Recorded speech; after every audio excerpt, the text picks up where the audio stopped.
So another mongoose I have to correct.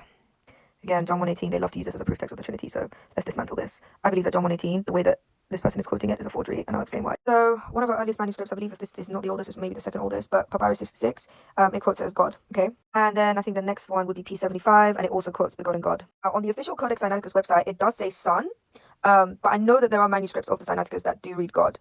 So I just want to be honest and frank about that. But I'll give it to them just for the purpose of this, okay? So let's just say that it reads God as well. Not a problem. But I'm just being transparent on the website. It does say Son. So I'm guessing either there was a change or there's probably different Sinaiticus manuscripts. So I'm just putting it out. So the Vaticanus would be the second codex of the Bible, I believe. And it will also read God. Codex C, can't really say it, but that also reads begotten God. So from the 8th century, Codex L also reads God. Now, that's the only manuscripts you have. So guess how many read Son? Basically every other manuscript. You're baked. Now my argument is not just based on the number of manuscripts that we have. No, there's also other factors. 66 is a very old manuscript of the Gospel of John dating back to the 2nd or 3rd century, discovered in Egypt. Remember, before I keep going, I want you to see if you can spot a pattern here. I'm doing the same thing for P75. So while the exact place of origin is unknown, it is generally believed to have been produced in Egypt, possibly Alexandria, based on the style of writing. Oh, Egypt again. Crazy. It gets better. In 1844, 43 leaves of a 4th century biblical codex were discovered at St. Catherine Monastery at the foot of Mount Sinai, hence the name Sinaiticus. So Egypt again. The origin of Codex Sinaiticus is one of the oldest and most complete manuscripts of the Bible, but it's believed to have originated in the 4th century, while some scholars suggest Alexandria, Egypt, due to its similarities with other Egyptian manuscripts. Others propose Caesarea in Palestine. So basically just the next block of flats just above Egypt. So Egypt. Now Codex L is from Jerusalem, which is what? Not very far from Egypt. This is where it gets really interesting. It says Codex L is classified as having an Alexandrian text type.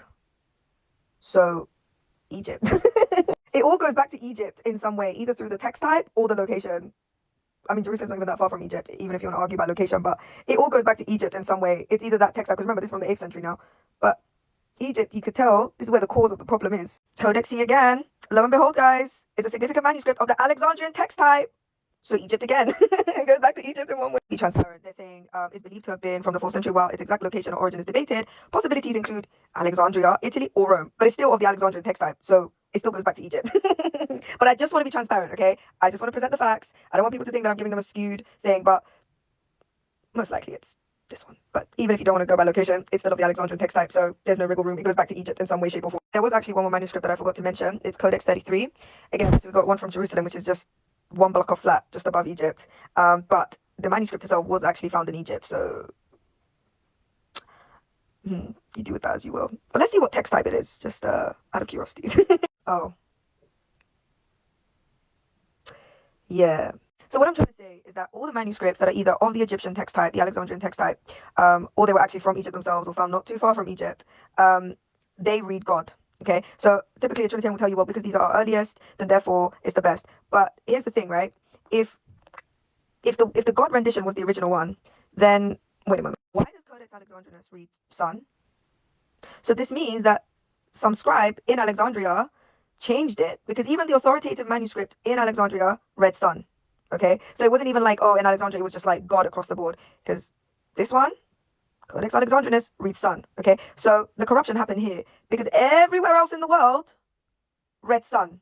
Okay, Codex Beze, and we've got this one as well, and I think there's a few more from the 5th century. We have manuscripts that read Son, and then everywhere else across the board it reads Son, and then you have 7 that read God. You're an idiot. So if you have God, the only begotten God, you cross that out and you put Son. Even the KJV reads Son, bro. Like, bro. So John 1:18, if it reads God, it's a forgery. I'm sorry, guys. The original is Son, okay? And I think I've shown you more than enough conclusive evidence. Like, just think about it for a second. This was the place where they were debating whether or not Jesus is God. And at that point, if you were, like, anathemized from the church, like, you could be unalive. Like, it was very catastrophic, right? And so these people were under immense pressure to prove that Jesus is God. And what better way to prove that it's God than to just begotten God and all of a sudden, oh, he's God now. So, it's just kind of crazy that, the very place where they were making debates on high Christology is the place that coincidentally just happens to read God. And then everywhere else around the world, 98% of our manuscripts read God. We have over 1,200 manuscripts that read Son.